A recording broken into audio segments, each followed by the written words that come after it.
It's life-changing, destiny-transforming, and life-defining.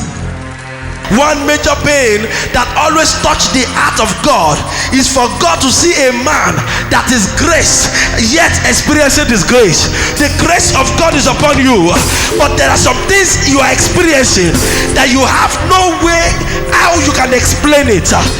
It's profound, significant, and evolutionary.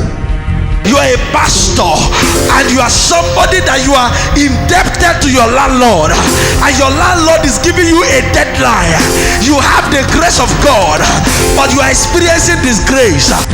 It's Sons of the Prophet Conference 2017. Date Tuesday 20th and Wednesday 21st of June 2017. Venue Faith Paradise behind Dangote Flour Mills off Asadam Road, Ilorin, Kwara State, Nigeria.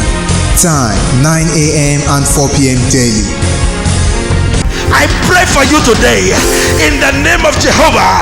As many of you that are graced, as many of you that are anointed, but the enemy is making you to experience disgrace after this encounter, in the name of Jehovah, today I put it to an